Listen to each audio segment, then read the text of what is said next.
கற்று கறவை கணங்கள் பலகரந்து செற்றார் திரள் அழிய சென்று செரு செய்யும் குற்றமன்று இல்லாத கோபலர்தம் பொற்கொடியே உத்தரவல்கள் புனமையிலே போதராய் சுற்றத்து தோழிமார் எல்லாரும் வந்து நின் முற்றம் புகுந்து முகில்வண்ணன் பேர்பாட சிற்றாதே பேசாதே செல்வ பெண்டாட்டி நீ எற்றுக்கு உறங்கும் உருளையரோர் அன்பாவாய்.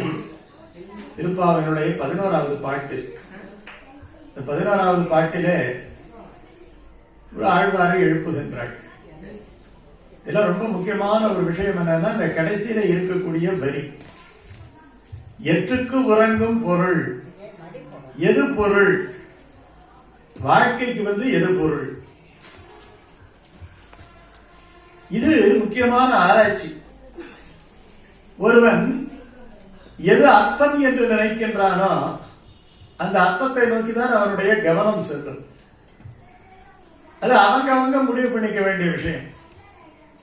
எது அர்த்தம் இல்லையா? அர்த்தம் சொல்றோம். அப்ப எது அர்த்தம் என்ன சொன்னா, ஒவ்வொருத்தவங்களுக்கும் ஒவ்வொரு விதமான அர்த்தங்கள் இருக்கும். எல்லாருக்கும் ஒரே விதமா இருக்காது.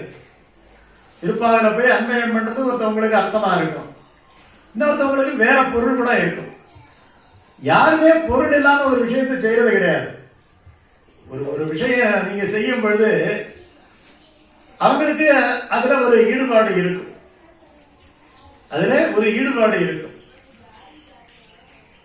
எது பொருள்? நம்ம நினைக்கிற மாதிரியே எல்லாரும் நினைக்க மாட்டாங்க. திருப்பாவை சில பேருக்கு ருசிக்குது.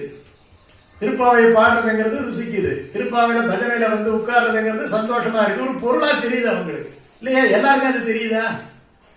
எல்லாரும் என்ன நினைப்பாங்க, ஏன் 3 மணி நேரம் வேஸ்ட் பண்றாங்கன்னு கூட நினைப்பாங்க இல்லையா? அப்போ அவரவர்கள் மனநிலைக்கு தகுந்த மாதிரி பொருள்.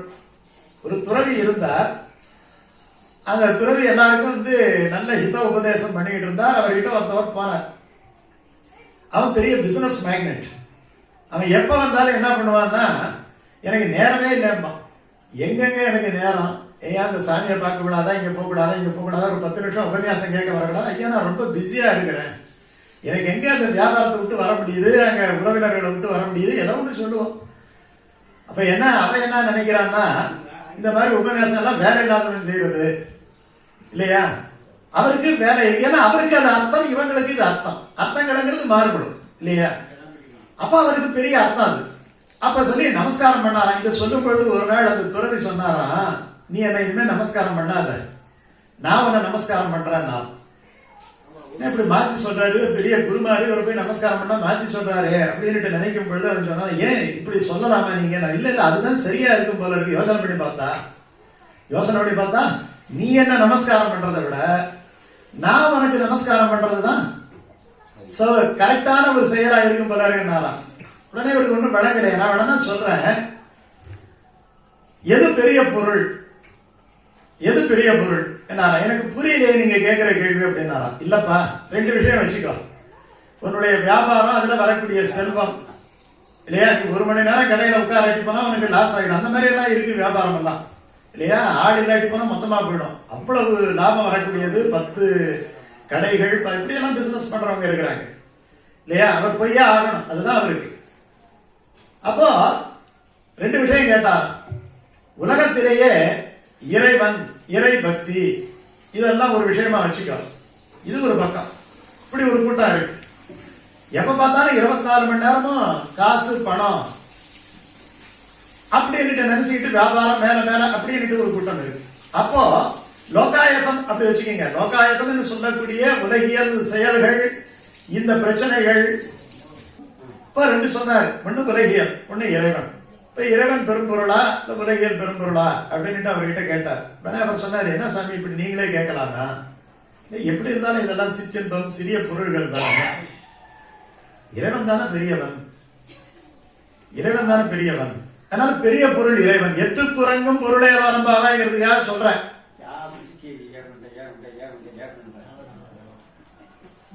எட்டுக்கு உறங்கும் பொருள் எது பொருள் சொல்றேன். அப்ப 2 பொருள்கள் இருக்கு.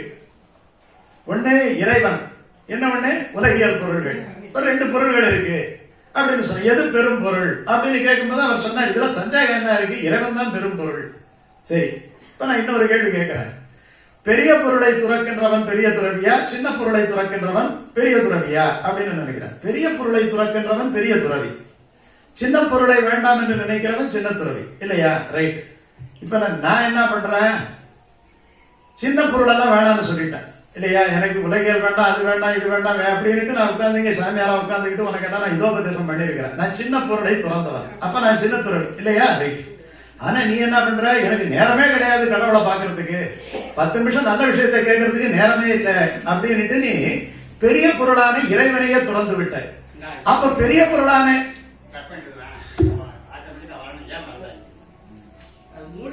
பெரிய பொருளான கான்சென்ட்ரேஷன் வரமாட்டேங்குது இல்ல, அதெல்லாம் கட் பண்ண வேண்டிய. பெரிய பொருளான இறைவனை துறக்கின்ற நீ பெரிய துறவி, இல்லையா? உலகியல் மரியாதை எப்படி, பெரிய சாமியார் சின்ன சாமியார் 2 பேர் இருந்தா சின்ன சாமியார் பெரிய சாமியார வணங்கணும். எப்பா நீ தான்ப்பா பெரிய சாமியார், இறைவனையே துறந்தவன் நீ, ஆகையினால நீ பெரிய சாமியார். நான் சாதாரண பொருள் வியாபாரம் பணம் காசு இதெல்லாம் நான் துறந்தேன்னா சின்ன சாமியார். அப்ப சின்ன சாமியார் பெரிய சாமியாரா நமஸ்காரம் பண்ணணும். இனிமே நீ என்ன தேடி வரதான் நான் உன்னை தேடி வந்து நமஸ்காரம் பண்றேன் அப்படின்னு சொன்னார். இது எட்டுக்கு உறங்கும் பொருள், எது அர்த்த பாகம். ஆண்டாள் சொல்லும் பொழுது மற்ற நம் காமங்கள் மாற்றுன்னுட்டு ஒரு வரி சொல்லி இருக்கிறா இல்லையா? வேதாந்தம், அவ்வளவு வேதாந்தம். இதை தெரிஞ்சுக்கிட்டா எதிரையுமே கவனம் போகாது. இதை தெரிஞ்சுக்கிட்டா எதிரையுமே மற்ற நம் காமங்கள் மாற்று, உண்டியே உடையே சதா எனக்கு இந்த சிந்தனை கொடுத்துட்டே பகவானேன்னு நினைக்கணுமா? நம்ம சிந்தனை அப்படிதான் இருக்கும். லோகாயதம் அத்தை தின்று அங்கே கிடக்கும். நேத்து ஒரு நண்பர் வந்து சென்னையில இருந்து பேசினார். அவர் ஒரு அழகான விஷயத்தை சொன்னார். வெண்முரசு ஜெயமோகன் ஒரு பெரிய மகாபாரதத்தை ரொம்ப நீட்டா எழுதுறாரு. அவர் ஒரு அற்புதமான விஷயத்தை சொன்னார். அவர் என்ன விஷயத்தை சொன்னாருன்னா, ஒரு 2 பேரும் சந்திக்கிறாங்க. யார் சந்திக்கிறாங்கன்னா சகுனியும் தர்மனும் சந்திக்கிறாங்க. அப்ப தர்மன் சகுனி கிட்ட போய் சொல்றான், டே எங்களை விட்டுறா எங்களாம். யார்கிட்ட போய் எங்களை விட்டுடு எங்களாம், நீ எனக்கு ஒண்ணு வேண்டாம், நீயே வச்சுக்கோ, ராஜ்யத்தை நீயே வச்சுக்கோ, நான் மறுபடியும் நான் காட்டுக்கே போயிடுறேன், எங்க கிட்ட விரோதம் பாராட்டாத, என்ன விட்டுடு எங்களாம். உடனே நீ அப்படி சொல்ல விடாது. யாரு? சகுனி சொல்றான், நீ அப்படி விட்டுட்டு ஓடிவிட்டா என்னுடைய மருமகனான துரியோதனன் எப்படி ஜெயிச்சவன் ஆக முடியும்? நான் உன்கிட்ட உதச்சு வாங்கணும் தான் நான் பிரியப்படுறேன். யாரு? சகுனி சொல்றான். இதை ஒரு கான்வர்சேஷனா எழுதுறாரு. நீ உன்கிட்ட ஜெயிச்சுதான் நான் வாங்கணும் இந்த ராஜ்யத்தை.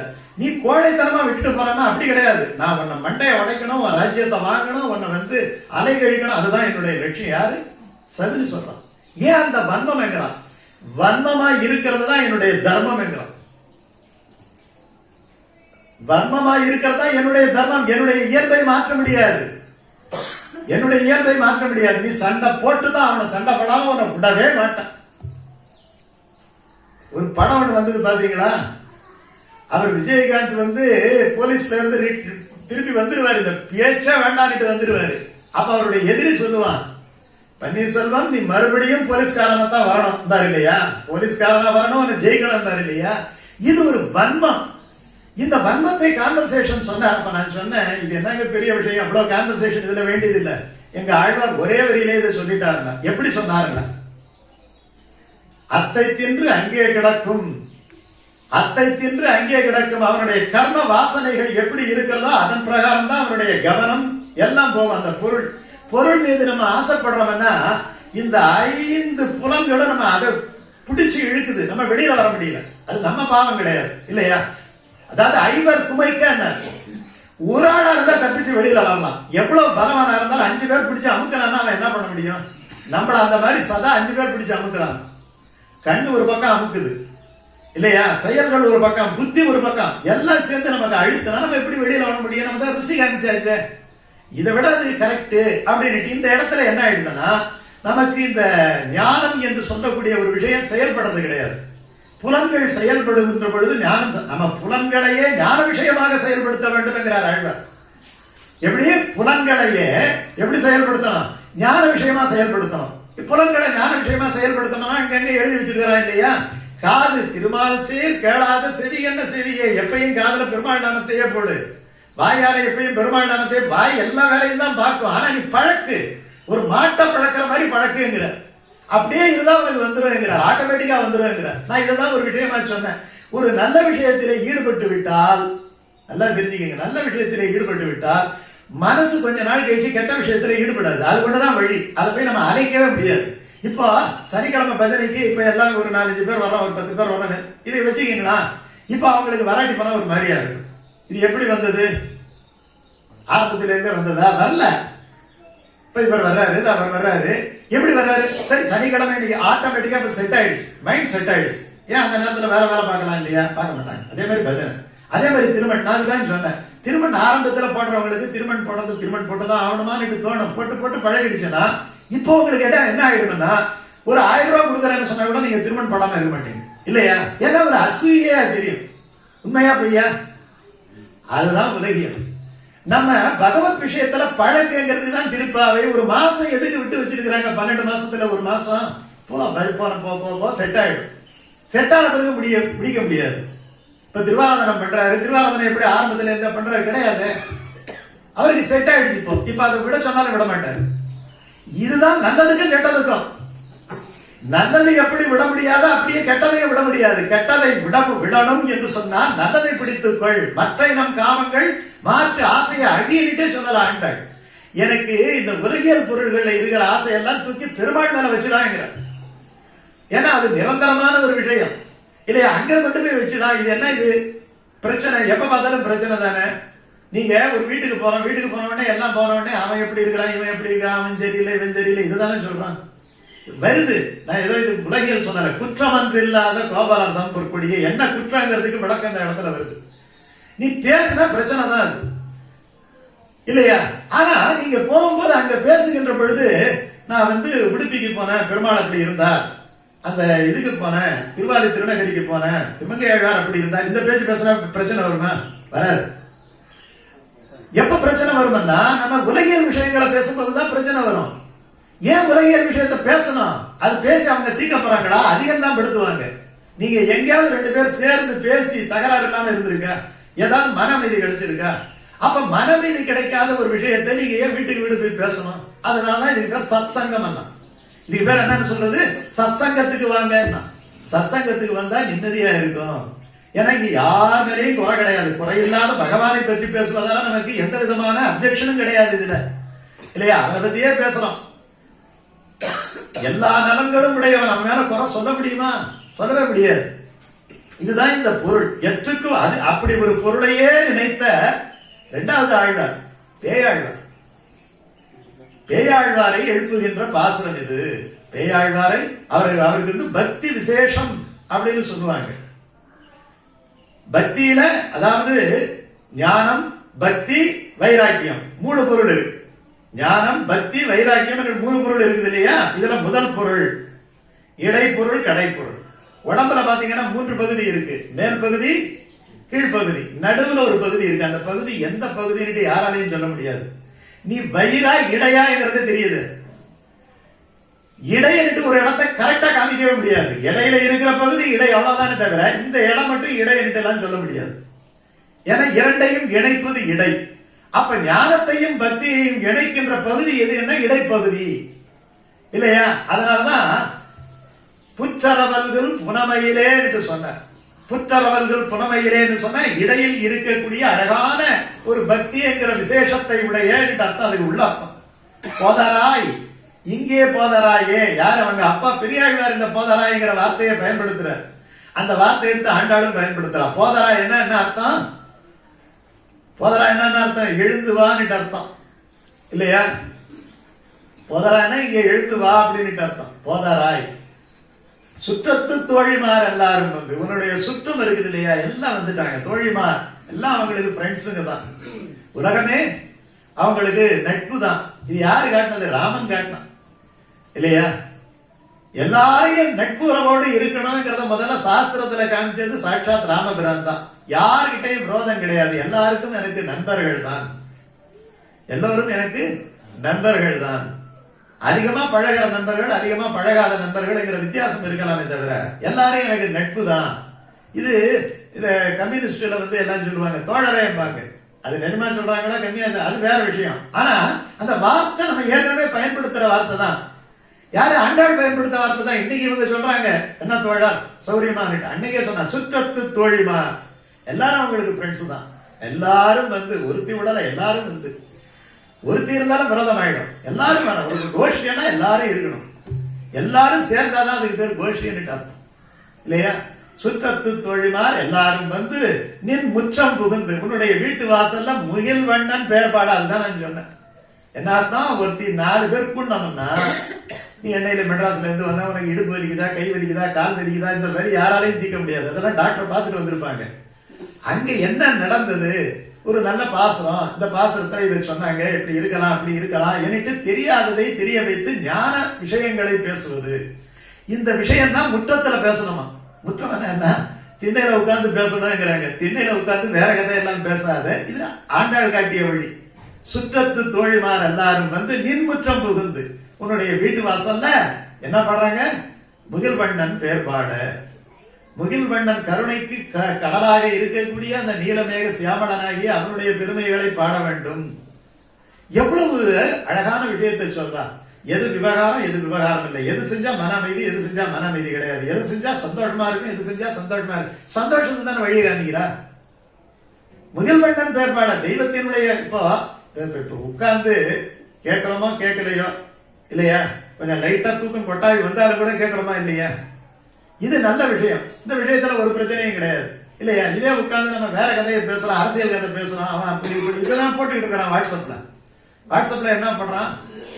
எதெல்லாம் ஒரு அக்கப்புறம், அந்த அக்கப்புறம் தானே போறான். ஏதாவது நன்மை இருக்கா? இன்னைக்கு ஒருத்தவன் சொல்லி இருக்கிறான், எது மோசமான விவகாரமோ அதுதான் எல்லாரும் பாக்குறாங்க. அப்போ எங்க மனசு போகுது பாருங்க. எங்கேயாவது திருப்பாவை உட்கார்ந்து வியாக்கியானத்தை யாராவது படிக்கிறோமா? இல்ல தினத்தந்தியில் படிச்ச உடனே மாமியார் எழுதிட்டு மர்மம் ஓடிட்டான்னு வருது இல்லையா? அது ஒரு 10 பக்கம் போடுறான். அப்புறம் 2 பேரும் சேர்ந்து அவனுக்கு இதுதான் வராது. இதுதான் பெரும்பாலும் இருக்கு. அந்த செய்தியை காசு கொடுத்து வாங்கி நம்ம படிக்கணுமா? இலவசமா இருந்தா கூட படிக்காதன்னு சொல்றான். காசு கொடுத்து அதை வாங்கி படிக்கணுமா? அப்ப அதுதானே பாக்குறோம். ஆனா இது இலவசம். திருப்பாவிக்கு வந்தா காசா வாங்குறோம் கிடையாது. ஆனா இது அவ்வளவு டேஸ்டா தெரியல.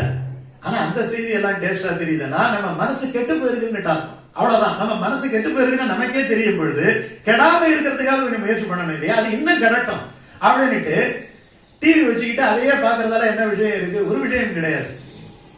இப்போ அதுதான் சொல்றான், சுற்றத்து தோழிமார் எல்லாரும் வந்து நின் முற்றம் புகுந்து முகில் வண்ணன் பேர்பாட சிற்றாதே பேசாதே செல்வ பெண்டாட்டி. செல்வ பெண்டாட்டி எங்க ரொம்ப அழகான விஷயம். என்ன செல்வம்? கண்ணனை அடைந்த செல்வம். எது நிலைத்த செல்வமா அந்த செல்வத்தை அடைந்தவள். இவள் பேசுவதெல்லாம் உயர்ந்த சொற்கள், இவளுடைய செய்கைகள் எல்லாம் உயர்ந்தது, இவளுடைய ஞானம் உயர்ந்தது. அப்ப அவள் செல்வம் என்னட்டான். இப்ப யாரு செல்வம், யாரு செல்வம் இல்லை அப்படின்னு சொன்னா, என்கிட்ட இவ்வளவு ரூபாய் இருக்கு அதனால செல்வம் என்னட்டு எந்த பெரிய ஆளுங்களும் மகான்களும் ஒத்துக்கவே இல்லை. யாருமே அதை செல்வமா நினைக்கிற. அதனாலதான் ரொம்ப ஜாகிரதையா ஆண்டாள் ஒரு வார்த்தையை போட்டார். என்ன வார்த்தையை போட்டார்? செல்வம் நிறைந்து சொல்லலாம். அவன் என்ன பண்றான்? நம்ம டெய்லி சொல்ற மாதிரி நீங்காத செல்வம் நிறைந்து ஞான பூர்த்தி உனக்கு இருந்தா போறோம். பாக்கி எது செல்வம், எது செல்வம் இல்லை, எது பொருள், எது பொருள் இல்லை என்பது உனக்கே தெரிந்துவிடும். நற்பொருளை நாடி செல்வாய். நற்பொருளை தேடி செல்லும் ஞானியர் நெஞ்சம் என்று கண்ணதாசன் எழுதினார். நற்பொருளை நாடி ஞானியர் நெஞ்சம் அப்படி நல்ல பொருளையே நாடி செல்லுமா, நல்ல பொருள்களை நாடி செல்லுமா. தேடி தேடி படிப்பாங்களாம், தேடி தேடி யோசனை பண்ணுவாங்களாம். பகவானுடைய சிந்தனை பாடுகின்ற பொழுது மனது நம்ம உலகியல் கடமையை பண்றான். அழகா சொன்னார் ராமகிருஷ்ண பரமஹம்சர் சொன்னார், இந்த மாதிரி நீ பிறந்துட்ட, மனுஷனா பிறந்துட்ட, உனக்கு மனைவி, மக்கள், பிள்ளை, வியாபாரம் எல்லாம் இருக்கு, எல்லாம் ஒரு கையால பிடிச்சுக்கோ. அவர் என்ன சொன்னாரு? ஒரு கையால பிடிச்சுக்கோ, இன்னொரு கையால பகவானை பிடிச்சுக்கோ. 2 கை இருக்கு, அது 2 கையாலே பகவானை பிடிச்சுக்கோன்னு கூட சொல்லல. நீ கர்ம பூமியில பிறந்துட்ட, நீ செய்ய வேண்டிய கடமை எல்லாம் இருக்கு. ஒரு கையால பிடிச்சுக்கோ, இன்னொரு கையால பகவானை பிடிச்சுக்கோ. ஒரு கட்டத்துல இந்த கையை விட்டுட்டு இங்க வந்துரு. எந்த கையை விட்டுடணும்? ரொம்ப பேர் என்ன பண்றான்? பகவானை விட்டுட்டு இதுல விழுந்துடுறான். அவர் என்ன சொன்னாரு? ஒரு கட்டத்துல, அதாவது அப்படி என்ன அர்த்தம்? உனக்கு அப்படியே இருக்கு போகுது. அதனாலதான் நமக்கு 4 விதமான ஆசிரமங்களை கொடுத்தான். பிரம்மச்சரியா இருக்கும் போது அவன் அப்பாவை நம்பி இருக்கிறான், கிரகாஸ்த தர்மம் இருக்கும்போது அவனுக்கு என்ன மனைவி மக்கள் செய்ய வேண்டிய கடமைகளை எல்லாம் சொல்றான், பிள்ளைகள் எல்லாம் பிறகுது. அதுக்கப்புறம் அடுத்த ஸ்டேஜ் என்ன? அடுத்த ஸ்டேஜ் வானப்பிரஸ்தம்ங்கிறான். வானப்பிரஸ்தம்ங்கிறது வேற ஒண்ணும் கிடையாது. அதாவது ரெஸ்பான்சிபிலிட்டி அடுத்தவங்களுக்கு கொடுக்கிறது. வியாபாரத்தை இனிமே நம்மளே எல்லாம் பண்ணிக்க கூடாது. பையன் வந்துட்டான், வளர்ந்துட்டான், வியாபாரத்தை லைட்டா அவனுக்கு ஷிஃப்ட் பண்ணணும். எப்படி ஷிஃப்ட் பண்ணணும்? ஒரே நாள்ல கொடுத்துட்டு வந்துடக்கூடாது. லைட்டா பழக்கப்படுத்தி பழக்கப்படுத்தி பழக்கப்படுத்தி ஷிஃப்ட் பண்ணா கணக்கெல்லாம் அவனுக்கு தெரியும். நம்ம கடைசி நேரத்தில் சொல்ல வேண்டியிருக்கு, இவங்கிட்ட 1000 ரூபாய் வாங்கணும், அவங்ககிட்ட 2000 ரூபாய் வாங்கணும்னு நம்ம கதற வேண்டிய அவசியமே கிடையாது. எல்லாம் அவன் பார்த்துப்பான். இது மூணாவது நிலை. மூணாவது நிலைங்கிறது டிரான்சிஷன் பீரியட். இல்லறத்திலிருந்து துறவரத்துக்கு இடைப்பட்ட காலத்தை வானப்பிரஸ்தம். நான்காவது துறவரம். இனிமே என்கிட்ட ஒண்ணும் கேட்காதப்பா, என் பிள்ளை கிட்ட கேடு. அடுத்த ஜெனரேஷன் கொடுத்துட்டு நம்ம நிம்மதியா சூட்கேஸ் வச்சுக்கிட்டு ரெடியா இருக்கணும் புறப்படுறதுக்கு, இல்லையா? காதற்ற ஊசியும் வாராதுகான் கடை வழிக்கேன்னு எல்லாம் கிளீனா இருக்கணும். வந்தா நீட்டா ஏற மாதிரி இருக்கணும். அப்படி இருந்தா என்னைக்குமே சந்தோஷமா இருக்கணும். அப்படி இருந்தா என்னைக்குமே சந்தோஷமா இருக்கலாம். இதுதான் சொல்றார். அதாவது சுற்றத்து தோழிமார் எல்லாரும் வந்தனின் முற்றம் புகுந்து மகிழ்வண்ணம் பேர்பாட சிற்றாதே பேசாதே செல்வ பெண்டாட்டி, நீ கண்ணனுக்கு ரொம்ப உரியவள். எட்டுக்கு உறங்கும் பொருள் இனிமே, அதாவது இதே ஆத்மா எங்க மனைவி அமைவதெல்லாம் இறைவன் கொடுத்த வரம் அப்படின்னு சொல்றான். அந்த மனைவி எப்படி இருக்கணும், கணவன் எப்படி இருக்கணும் என்று ராமாயணத்திலேயே மற்ற இடத்துலயும் காமிச்ச மாதிரி கிடையாது, இல்லையா? அதாவது முனிவர்கள் எல்லாம் வந்து ராமனிடத்திலே வந்து புகார் சொல்றாங்க, ஐயோ எங்களை இந்த ராட்சசன் எல்லாம் அடிக்கிறான், போறான் வர்றான், பிரச்சனை வருது, நீ காப்பாற்றக்கூடாதா அப்படின்னு சொல்லும் பொழுது மரபடி தெரித்த ராமன் ஒரு சத்திய பிரமாணத்தை பண்றான். இனிமே உங்க மேல எந்த ராட்சசனும் கை வைக்க மாட்டான், என்ன நான் பாத்துக்கிறேன், என்னுடைய வில்லும் அம்பும் இதற்கென்றே இருக்கிறது அப்படின்னு சொல்றான். கூட லட்சுமணனும் அங்கீகாரம் பண்றான். ஆனா அந்த இடத்துல சீதை சொல்றா, என்ன சீதை சொல்றா, நீங்க வந்து உங்களுக்கு தெரியாத தர்மமே கிடையாது.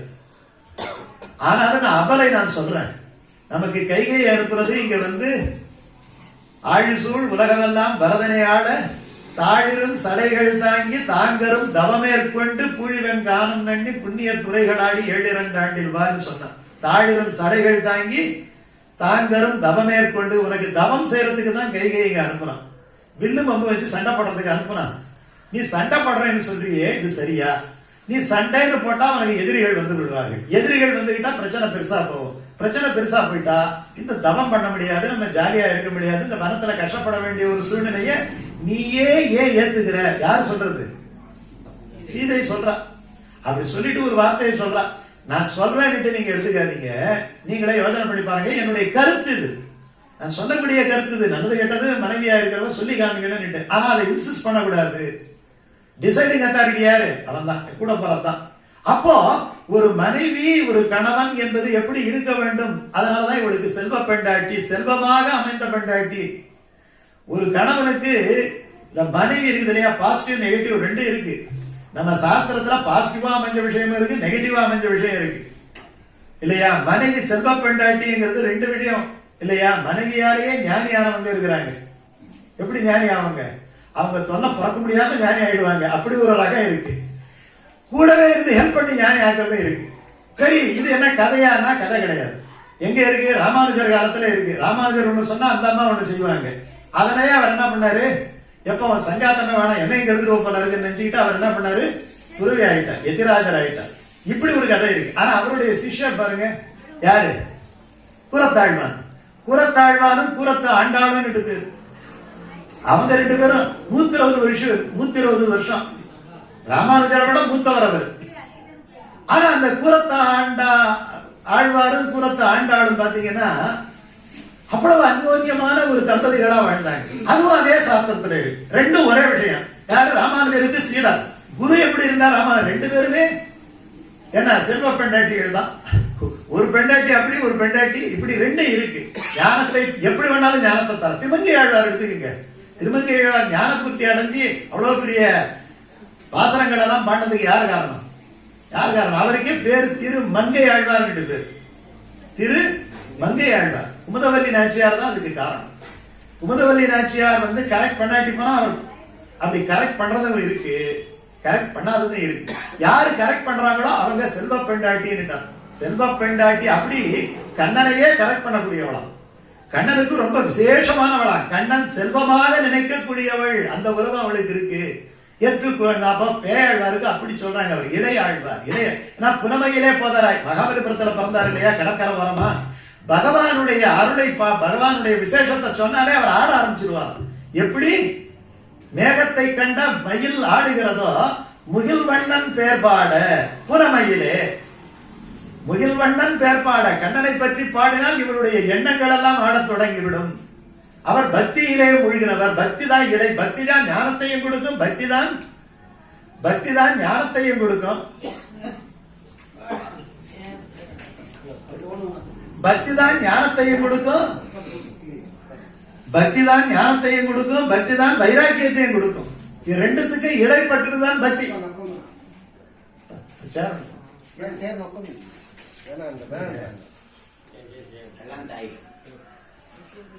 இது இடையில் உள்ள பக்தி. அதனால இடையில் உள்ள ஆழ்வார் ஒரு கருத்தாச்சா.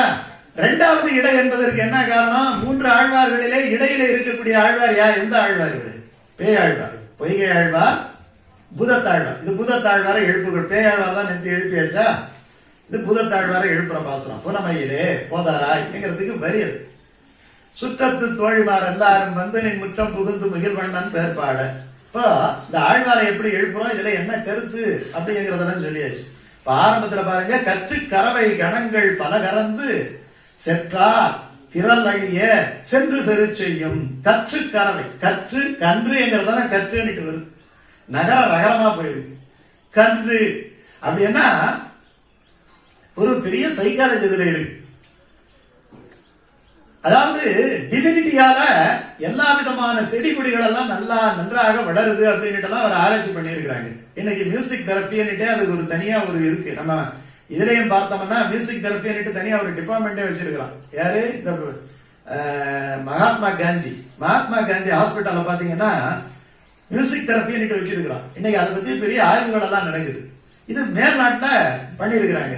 2 செடி கொடியை வச்சு ஒரு செடி கொடியை திட்டிக்கிட்டே இருக்குது தண்ணி ஊத்தும் போது.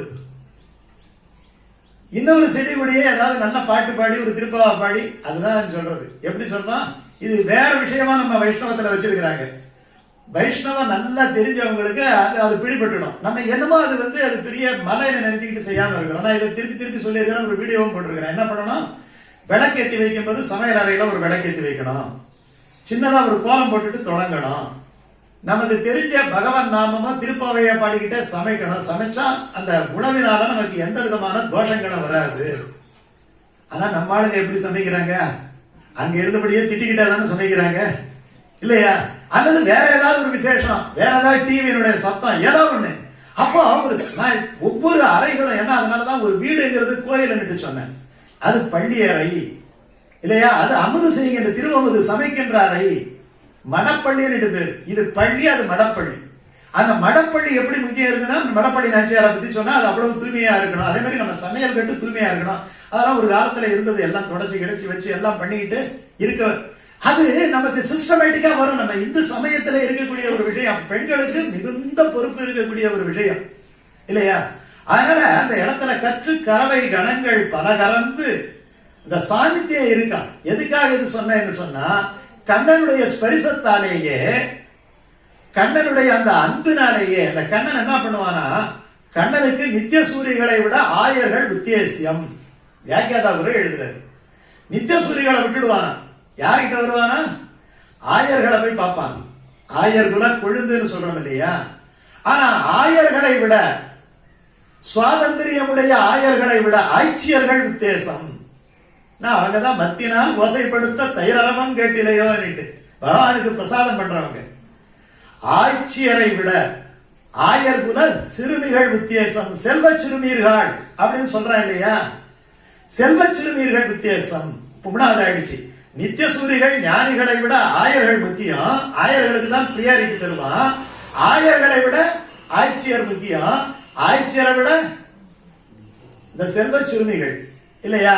கண்ணனிடத்திலேயே பிரேமை கொண்டு அவனோட விளையாடி கொண்டு இருக்கக்கூடிய அந்த சிறுமிகள் அவனுக்கு வித்தியாசமா. 3வது ஆச்சு. இப்ப 3 விஷயம் ஆச்சு இல்லையா? 4வது விஷயம், இந்த நேரத்துல ஒரு பசுமாடு வந்ததுன்னா இந்த சிறுமிகளை விட்டுட்டு பசுமாட்டிக்கிட்ட போயிடுவான். அப்போ இந்த செல்வ சிறுமியர்களை விட பசுக்கள் முக்கியம். பால் கறக்கக்கூடிய பசுக்கள் முக்கியம். இந்த பசுக்களை விட இவனோடு விளையாடுகின்ற கன்றுகள் முக்கியம். திவத்திலும் நிறைவேற்றி பரமபதத்துல கூட மாடு மேய்க்கிறான்னு ஆழ்வார் எழுதினார். பரமபதத்துல என்ன பண்றாராம் பகவான், என்ன வேலை பார்க்கிறாராம்? அவர் வேற எந்த கடையெல்லாம் வைக்கல, மாடு மேய்க்கிறார். அதனால மாடு மேய்க்கத்தான் லாயகன் சொல்லவே சொல்லியாதீங்க. என்ன பகவானே மாடுதான் மேய்ச்சிக்கிட்டு இருக்கிறான். திவத்திலும் நிறைவேற்றி ஆழ்வார் தான் பாசுரன் சொல்றாரு. கன்றுகள் இனிது மேய்த்து உகந்த காளா என்கிறார். இந்த கண்ணுக்குட்டியெல்லாம் அழிச்சிட்டு போய் மேய்க்கிறதால அவனுக்கு நிகர். அதனாலதான் சொல்றா, உனக்கு கல்யாணம் பண்ணி வச்சுட்டேன், நாளை தொட்டு மாட்டின் பின்னாடி போகலன்னுட்டா பாட்டு இருக்கு. என்ன பாட்டு இருக்கு? நாளை தொட்டு கன்றின் பின் போக கோலம் செய்து இங்கே இரு. பெரியாழ்வார் பாடுற கண்ணுக்குட்டி, ஏன்னா கண்ணுக்குட்டி பின்னாடி தான் போவான். இது கண்ணதாசன் மட்டும்தான் இது அழகா எழுதுன. வேற யாருமே இதுல ஆழ்வார்கள் கூட சொல்லாத. யசோதையினுடைய மடியில 2 பேர் தூங்குவாங்களாம். ஒரு பக்கம் கண்ணுக்குட்டி தூங்குவான், ஒரு பக்கம் கண்ணன் தூங்குவான். அதனாலதான் குழந்தைகளை கூட நம்ம என்ன சொல்றோம், என் கண்ணுக்குட்டி இல்லைன்னு சொல்றோமா இல்லையா? ஏன் வேற சொல்லக்கூடாதா? ஏன் குழந்தைகளை கண்ணுக்குட்டின்னு சொல்லணும்னா யசோதையின். அதனால்தான் கண்ணதாசன் ரொம்ப அழகா எழுதுன. ஆயர்பாடி மாளிகையில் தாய் மடியில் கன்றினை போல் கண்ணுக்குட்டி தான் அவனுக்கு முக்கியம். கண்ணுக்குட்டி போல தூங்குறானா, மாயக்கண்ணன் தூங்குகின்றான். அதுதான் மாமாயன்னு அர்த்தம். அங்க அல்லாத தூக்கமா அவனுக்கு ஆதிசேஷனை கூட யசோதையினுடைய மடி வித்தியாசம் என்கிறார் இல்லையா? காரணம் பரம பாகவதை. இந்த தரம் ஒரு சின்ன விஷயம் எழுதியிருக்கிறேன், பெரிய நம்பிகளை பத்தி எழுதியிருக்கிறேன். பெரிய நம்பிகள் வர சோழராஜன் கண்ணை இழந்துட்டான், கூறத்தாழ்வான், மகள் அத்துழாய் 2 பேரையும் பிடிச்சுக்கிட்டு வர. இங்க இருந்து கங்கை சோழபுரத்துல இருந்து திரும்ப ரிட்டர்ன் டு ஸ்ரீரங்கம் போகும்போது அப்படியே நடந்து போறாங்க. போகும்போது பசுபதி கோயில்னு ஒரு ஊர் இருக்கு. எங்க இருக்கு பசுபதி கோயில்? ஐயம்பேட்டையில இருக்கு இல்லையா? பசுபதி கோயில் பேரு. பசுபதி கோயில் பாக்கி விஷயம் எல்லாம் விடுங்க. பசுபதி கோயிலா நமக்கு என்ன ஞாபகம் வரணும்னா பெரிய நம்பி தான் ஞாபகம் வரணும். அங்க கேட்டை கோயில் ஒரு விஷயம் இருக்கு. ஏன்னா மார்கழியில கேட்டையில உதித்தவர் தொண்டரடிப்பொடி ஆழ்வார், அதே கேட்டையில உதித்தவர் பெரிய நம்பிகள். அந்த பெரிய நம்பிகளுக்கு இதுக்கு மேல நடக்கவே முடியல, வயசாயிடுச்சு, ரொம்ப வயசாயிடுச்சு. அப்ப என்ன பண்றாரு, அப்படியே சாஞ்சிடறார். ஏற்கனவே கண்ணு கிடையாது, இப்ப நடந்து போக முடியல, சாஞ்சிடறார். சாயும் போது அவருடைய தலை யார் இடத்துல இருந்தது அப்படின்னு சொன்னா, யார் இடத்துல இருந்தது? கூறத்தாழ்வான் மடியில் தலையும் அத்துழாய் மடியில் திருவடியுமாக சாய்ந்தார் என்று உரையாசிரியர் எழுதுறார். எப்படி? கூறத்தாழ்வானுடைய மடியில் தலையும் அத்துழாயினுடைய மடியில் திருவடியுமாக சாய்ந்தார். அப்ப அத்துழாய் சொல்றா, அப்பா அப்பா கொஞ்சம் ஆசுவாசப்படுத்திக்கிங்க, பசுபதி கோயில் வரை வந்தாச்சு, தஞ்சாவூர் வந்துட போகுது, வல்ல வந்துட போகுது, ஸ்ரீரங்கம் போயிடலாம். ஏன்னா ஸ்ரீரங்கத்துல முக்தி அடைஞ்சாமன்னா சாட்சாத் பரமபதம் கிடைச்சிடும்னு சாஸ்திரம் எல்லாம் சொல்லுது. அதனால நீங்க அங்கேயே பிறந்து வளர்ந்து எல்லாம் பண்ணி இப்படி வெளியூர்ல வந்து சாவலாமா? நீங்க கெட்டியா பிடிச்சிக்கிங்க, அப்படியே மெல்ல நடந்து போயிட்டு ஸ்ரீரங்கத்துல உயிரை விட்டுடலாம். கொஞ்சம் 2 நாள் அட்ஜஸ்ட் பண்ணிக்கிங்க. எப்படி சொல்றா? 2 நாள் அட்ஜஸ்ட் பண்ணிக்கிங்க சொல்றா. அம்மா திருவரங்கத்துல வந்து இறந்து போனாலும் வாழ்ந்தாலும் மோட்சம் சாஸ்திரம் சொல்லி இருக்கு, கரெக்ட் தான். ஆனா வரிக்கு வரி அப்படியே எடுத்துக்காதேங்கிற. சாஸ்திரத்தெல்லாம் வரிக்கு வரி எடுத்துக்காத இல்லையா? நீ பிராக்டிக்கலா யோசனை பண்ணுங்கிற. 1600 வருஷத்துக்கு முன்னாடி பெரிய நம்பி சொல்றார். அதுக்கு காரணத்தை அவர் சொல்றாரு, இப்படி நினைச்சுக்கிட்டு எல்லாம் ஸ்ரீரங்கத்துல போயிட்டா ஸ்ரீரங்கத்துல எத்தனை பேர் இருக்க முடியும்? அது மட்டும் இல்ல, அங்கதான் மோட்சம் என்ன, எல்லாரும் தான் வந்துருவாங்க இல்லையா? ஆகையினால இது நமக்கு வித்தியாசம் கிடையாது, இது நமக்கு வித்தியாசம் கிடையாது. அடுத்த வரி சொல்றாரு, எல்லா ஊர்களையும் திருவரங்கமாக மாற்றுவதுதான் நமக்கு வித்தியாசம். திருவரங்கத்துல போய் செட் ஆவது கிடையாது. ரொம்ப பணம் துட்டு இருக்கிறவங்க இப்ப அதுதான் சொல்றாங்க, வாங்கி போட்டுடலாம். ஒண்ணு ஸ்ரீரங்கத்துல வாங்கி போட்டுட்டா நேரா அதுக்கு டிக்கெட் வாங்கின மாதிரி அர்த்தம் போல இருக்கு இல்லையா? ஸ்ரீரங்கத்துல நல்லவன் மட்டுமா இருக்கிறான்? எல்லாம் தான் இருக்கிறான், பெருமாள் எல்லாத்தையும் பாக்குறாரு. அதனால அது வித்தியாசம் கிடையாது, எதுவுமே தெரியல. அப்ப ஒரு வரி சொல்றாரு, திருவரங்கம் பெரிதா ஒரு பாகவதனுடைய மடி பெரிதா என்கிறார். ஒரு பாகவதனுடைய மடியை விட பெரியதா திருவரங்கம்? சாட்சாத் அந்த கூறத்தாழ்வான் மடியில நான் உயிரை விட போறேனே, இதை விட திருவரங்கம் எனக்கு உயிரை விடுவதற்கு பெரிய இடம் கிடையாது. அங்க பெருமாள் பண்ணாலும் இருக்கலாம், இது பாகவதன். அப்ப இங்க பாகவத லட்சணம் என்கிறது சொல்லப்படுகிறது. அதுதான் செய்யறார், செற்றார் திறனழிய சென்று செரு செய்யும். இது சாதுக்கள் இடையர்களுக்கு எங்கேயாவது பகை இருக்குமா? பகை கிடையாது. ஆனா பகை வந்துருச்சா? இது எப்பயுமே பாத்தீங்கன்னா ஒரு பாசனத்தை வச்சுக்கிட்டு நம்ம சொல்லக்கூடாது, எல்லா பாசனத்தை வச்சுக்கிட்டு இணைச்சு பார்க்கணும். அங்க முதல் பாசுரத்துல ஒரு வரி இருக்கு, கூர்வேல் கொடுந்தொழிலன் என்று ஒரு வரி இருக்கா? ஏன் கொடுந்தொழிலன் நந்தகோபன் ஏன் அவன் வேலை வச்சுக்கிட்டு கூர்மையான வேலை வச்சுக்கிட்டு காத்துக்கிட்டு இருக்கிறான்? அதுக்கு வரையும் அவன் ஆயுதமே எடுக்க தெரியாது. கண்ணன் பிறக்கிற வரைக்கும் ஆயுதமே கிடையாது. கண்ணன் பிறந்த பிறகு அவன் எல்லா சண்டையும் கத்துக்கிட்டு ஆயுதத்தோட நிக்கிறான். சரி, என்ன அவசியம் வந்தது அவனுக்கு? தன்னுடைய உயிரை காத்துக்கொள்ளவா, யசோதையனுடைய உயிரை காக்கவா, இல்ல பசுக்களுடைய உயிரை காக்கவா? கிடையாது, கண்ணனுடைய உயிரை காப்பாற்ற வேண்டும் என பிறக்கும் போதே அவன் எதிரியோட வந்து பிறந்திருக்கிறான், எதிரியோட வந்து பிறந்திருக்கிறான் இல்லையா? அப்போ பகவானுக்கு எதிரிகள் எல்லாமே தனக்கு வேண்டாதவர்கள் என்று நினைப்பான். இவர்கள் எல்லாம் அங்கதனை போலே அப்படின்னு சொல்ற. யாரு? வாலியினுடைய பையன் இருக்கிறான் இல்லையா? இந்த வாலியினுடைய பையன் அவன் அப்பாவை சித்தப்பா சுக்ரீவன் வந்து ராமரை வச்சுக்கிட்டே தீர்த்து கட்டிட்டார். இருந்தாலும் அவன் வந்து சொல்றான், இனிமே நீ வந்து கையில பிடிச்சு கொடுக்கறான், சுக்ரீவா என்னுடைய மகனை நீ காப்பாற்றணும், இவன் உனக்கு அடைக்கலம் என்று சொல்லிட்டு ராமர் கிட்ட சொல்ற, இந்த பருப்பாய் என் தம்பி, நானாவது பரவாயில்ல, என் தம்பி ரொம்ப மோசமானவன், குடிச்சிட்டு கண்ணா பின்னான்னு இருப்பான், ஆனா அவன் நல்லவன், அவனை கரெக்ட் பண்ண கரெக்ட் பண்ணிடலாம். ஆகையினால நீ ஆத்திரப்பட்டு என் மேல போட்ட பானத்தை எடுத்து அவன் மேல போட்டுறாரு, இப்படி எல்லாம் சொல்லி அடைக்கலம் தந்துட்டு போயிடலாம். இதை அப்படியே அக்செப்ட் பண்ணிக்கிறான் அவன் பையன் இல்லையா? இல்லாட்டி ஒழிச்சு கட்டிடுவான்ட்டு அவன் தனியா ஒரு 4 ஆளை வச்சுக்கிட்டு எல்லாம் போகல, அப்படியே அக்செப்ட் பண்ணிக்கிறான். போயிட்டு நேரா தூது விடுற, தூது விடும்போது ராவணன் கிட்ட போறான். அப்ப ராவணன் ஒரு பேச்சு பேசுறான். என்ன பேச்சு பேசுறான்? நீ வாரியனுடைய பையன் தானே, வாரி எனக்கு ரொம்ப ஃப்ரெண்டு தெரியுமா, ஒரு என்னுடைய நண்பனுடைய பையன் உனக்கு எல்லாம் ராஜ்யம் கிடைச்சிருக்கணும், அவன் சித்தப்பா வச்சுக்கிட்டு உன்னை வந்து அடிமையாட்டம் வச்சிருக்கிறானே, இது சரியா? நீ ஏன்கிட்ட வா, இதோட வா, நான் உனக்கு அந்த ராஜ்யத்தை சுக்ரீவ அவனை தூக்கி தூரம் போட்டுட்டு நான் உனக்கு பட்டாபிஷேகம் வாங்கி தரேன், நீ இனிமே கிஷ்கிந்தையை நீதான் அரசனாக இருந்து ஆடலாம் அப்படிங்கிறான். அப்ப ஒரு வார்த்தை சொல்லலாம். யாரு? கம்பன் காட்டுறான். டேய், நான் சிங்கம், நீ நாய். ஒரு நாய் தர சிங்கம் எப்பாவது உணவு சாப்பிடுமா? ஒரு நாய் வந்து சாப்பிட்ட உணவை கொண்டு போய் சிங்கத்துக்கிட்ட வச்சா சிங்கம் சாப்பிடுமா? சிங்கம் சாப்பிட்ட மிச்சம் தான் நாய் சாப்பிடணும் இல்லையா? நான் ராமன் கிட்ட இருக்கக்கூடிய சிங்கம், சுக்ரீவன் கிட்ட இருக்கக்கூடிய நாய் தர கொள்ளுமோ சீயம். கம்பன் பேட்டான், நாய் தர கொள்ளுமோ சீயம். கடுமையான கோபம் வந்துருது அவனுக்கு. யாருக்கு? ராவணனுக்கு. வளைச்சு பார்க்கலாம் வளையிற. இப்போ ஒரு விஷயத்த, இந்த விஷயம் கம்பன்ல இருக்கு, ஆனா உரையாசிரியர் இங்க எடுத்து என்ன எழுதுறாரு? ராவணனுக்கு அங்கதனுக்கு என்ன பிரச்சனை? ஒரு பிரச்சனை இல்லையே. ஆனாலும் அவ்வளவு கடுமையான வார்த்தையை நீ ஒரு நாய், நான் சிங்கம் கிட்ட சொல்ல வேண்டிய அவசியம் என்ன இருக்கு? ஏன் சொல்றான் அப்படின்னு சொன்னா, ராமனுடைய விரோதிகளை எல்லாம் தன்னுடைய விரோதிகளாக நினைத்தான். ராமனுடைய விரோதிகளை எல்லாம் தன்னுடைய விரோதிகளாக நினைத்தான். இதுதான் பாகவத லட்சணம்னு சொல்றாங்க. இதுதான் பாகவத. அவனுக்கு தனிப்பட்ட விரோதம் கிடையாது. நான் இது நேத்து கூட நான் சொன்னேன் இல்லையா? இவன் கண்ணா பின்னான்னு பேசுறான்னா அவன் கிட்ட பேச்ச வச்சுக்காத, பேசாம வந்துரு, ரைட்டா? இது அப்படியே உல்டா பண்றார். பாகவத விரோதிகளை எல்லாம் தனக்கு விரோதிகளாக பகவான் நினைக்கிறான். 2 விஷயம் இதுல இருக்கக்கூடிய முக்கியமான விஷயம். பகவத் விரோதிகளை எல்லாம் தனக்கு விரோதிகளாக பாகவதர்கள் நினைக்கிறார்கள். அது பாகவத நிஷ்டை. பாகவதர்களுக்கு யாரு? ஒரு பாகவதர் மேல ஆனானப்பட்ட பிராட்டியே தப்பு சொன்னாலும் ஏத்துக்க மாட்டாராம் பெருமாள்.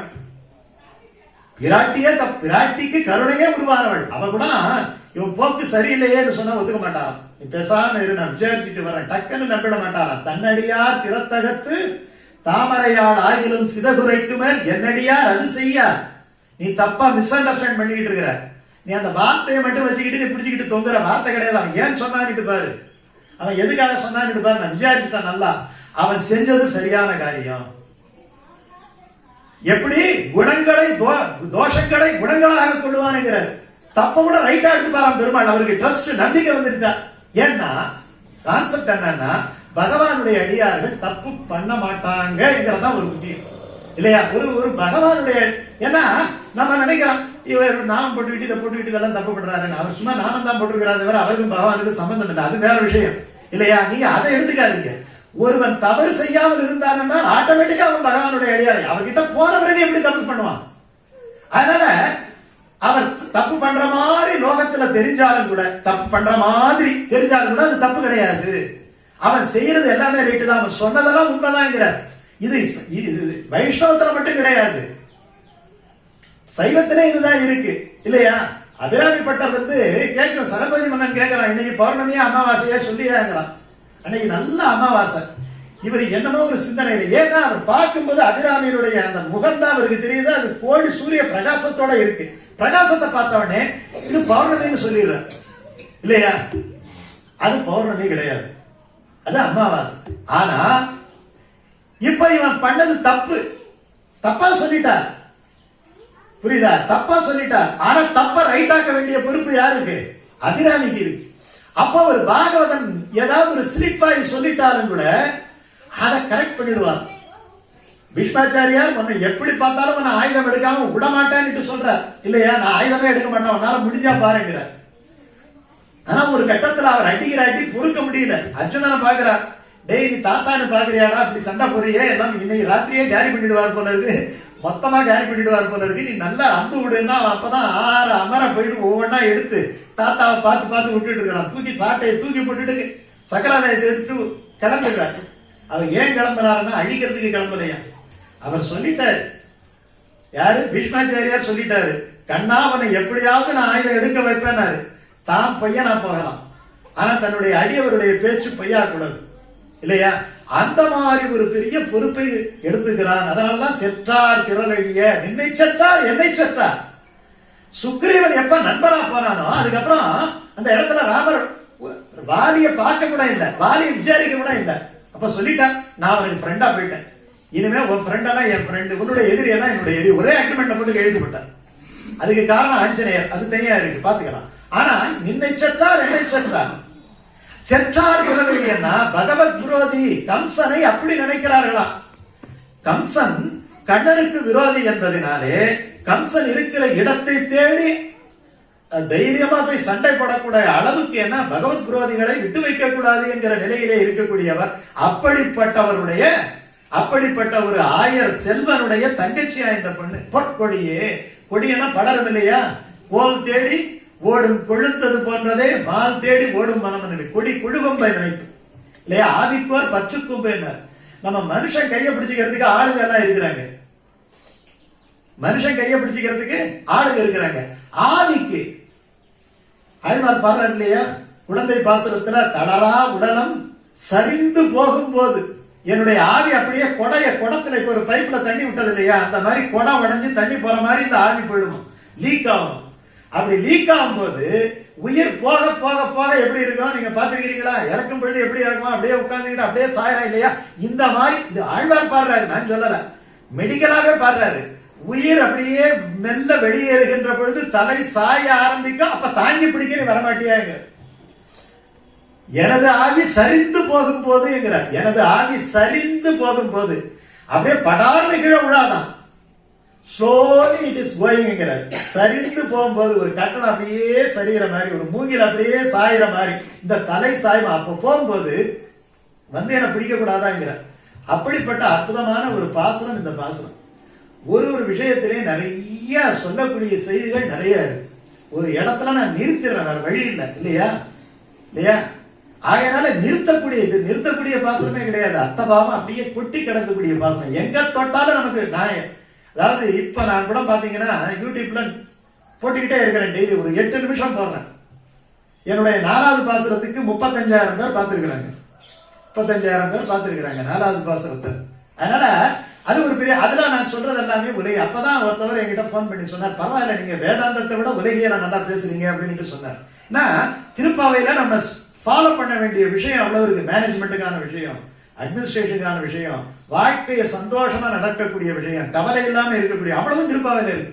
திருப்பாவையினோட உடனே உபாயம் உபேயம் எல்லாம் கிடையாது. இதுல எவ்வளவு விஷயங்கள் இருக்கு. அது ஒரு பக்கம் தனியா இருக்கட்டும். ஆனா இந்த இடத்துல நம்ம ஃபாலோ பண்ண வேண்டிய நிறைய விஷயம் இருக்கு. அப்படிப்பட்ட ஒரு விஷயம் தான் இந்த விஷயம். கற்று கறவை கணங்கள் பல கலந்து செற்றார் திரள் அழிய. இன்னொரு திரள் அழியன்னு அர்த்தம், அவன் ஆளை பார்க்க மாட்டானா. இந்த ஒரு எப்படின்னா, ஒருவன் வித்தியாசமா நடந்துக்கிறதுக்கு என்ன காரணம் நீங்க பாருங்க. என் ஃப்ரெண்டு திடீர்னு ஒரு போஸ்ட் கிடைச்சிருச்சு, போய் உட்காரும்போது அப்படி முறுகிட்டு தான் போய் உட்கார்றாரு. நேற்று வரை என்கிட்ட நல்லா தானே இருந்தாரு, இப்ப ஏன் முறுகிட்டு உட்கார்றாருன்னா அவர் முறுகிட்டு உட்கார்ல, அந்த பதவி அவரை முறுக்க வைக்குது. இல்லையா? அந்த பதவி போயிடுச்சுன்னா மறுபடியும் வந்து கரெக்டா பேசிடுறார். இதுதான் திறன் அழியன்னு சொல்றது. எது ஒருவருக்கு மமகார அகங்காரை தருகிறதோ அதை ராவணன் சொல்லும் போது முக்கோடி வாழ்நாள் முயன்றுடைய பெருந்தோடு எல்லாம் தூக்கி போட்டு தலை குனிஞ்சு போனான், உயிரோட தான் போனான். ஆனா அவனுடைய கர்ப்பம் எல்லாத்தையும் எப்படி காத்து பிடிங்கி விட்டுருவாங்க இல்லையா டியூப் டயர்ல இருந்து, அந்த மாதிரி மனுஷனுக்கு இந்த காத்தடிக்க அவன் பெருசா பேச ஆரம்பிச்சிருவான். பணம், காசு, உத்தியோகம், இப்படி எல்லாம் அப்புறம் ஆரோக்கியம் எல்லாம் இருக்கு, ஒரு குறிப்பிட்ட நாள் வரை இருக்கும். இப்ப இதெல்லாம் இல்லாத ஒரு நிலை வருகின்ற பொழுது இவனே தலை குனிஞ்சு போவான். அப்ப தலை நிமிர வைப்பதோ தலை குனிய வைப்பதோ அவன்கிட்ட இருக்கக்கூடிய பொருள் இல்லையா? அதனால அதுக்கு பேர் திரள் அர்த்தம். அதுக்கு பேர் என்ன சொல்றாரு இந்த இடத்துல? திரள் அழிய. அதை புடுங்கிடு, காசை புடுங்கிடு. காசு பகவான் தானே கொடுக்கிறாரு, புடுங்கிட்டா ஆட்டோமேட்டிக்கா ஃபிஷ் பண்ண பல்பா போடுவான். வீரம் இருக்கா, புடுங்கிடு. இருமுறை ஒரு ஏதாவது ஒரு சின்ன வியாதி வந்தா தாங்க முடியல. அப்ப பாத்தீங்கன்னா அவனுக்கு ஒரு அடக்கம் வந்துடும். பதவி காலி பண்ணிட்டு தானே வந்துடும். திறல் அழி, அவன் அழிக்காத. ஏன்னா அவன் காரணம் கிடையாது, அவன் அப்படி பேச வச்சது. இதுதான் மொழியை கடக்கும் பெரும்புகளான் வஞ்சமுக்குறும்பான் குழியை கடக்கும் நம் கூறத்தாழ. அதுதான் திறலழியன்னு அர்த்தம். அப்படி ஒரு வார்த்தை எடுத்தா நம்ம சொல்லிக்கிட்டே போறோம். செட்டா திறலழிய சென்று செருச்சையும் குற்றம் அன்றில்லாத கோபலதன் பொக்கொழியே புற்றரவர்கள் புனமையிலே பொதராய் சுற்றத்து தோழிமார் எல்லாரும் வந்து நின்முற்றம் புகுந்து முகில் மன்னன் பெயர் பாட சிற்றாதே பேசாதே செல்வ பெண்டாட்டி. நீ எட்டு குரங்கும் பொருள், இதை விட உனக்கு வேற பொருள் இருக்கா? நாங்க எல்லாம் வந்து எங்க கூட வர வேண்டிய இல்லையா? இதை விட பெரும் பொருள் ஏதோ இருக்கு போல இருக்கு, அதனாலதான் நீ தூங்குற. ஆனா அது பொருள் கிடையாது, நீ தப்பா நினைச்சுக்கிட்டு இருக்கிற. நாங்க இப்ப பஜனை பண்றோம் இல்லையா, இதுதான் பெரும் பொருள். இந்த பொருளை பற்றிக்கொள், அந்த பொருளை விட்டுவிடு என்று சொன்னதாக அமைந்த இந்த பாசுரத்திலே யாரு பூதத்தாழ்வாரை எழுப்புவதாக இந்த பாசுரம் அமைந்திருக்கிறது. இந்த பாசுர அர்த்தத்தை இந்த வரை பார்ப்போம். நாளைக்கு வேற ஒரு பாசுரத்துல நம்ம மேற்கொண்டு திருப்பாவையை ரசிப்போம்.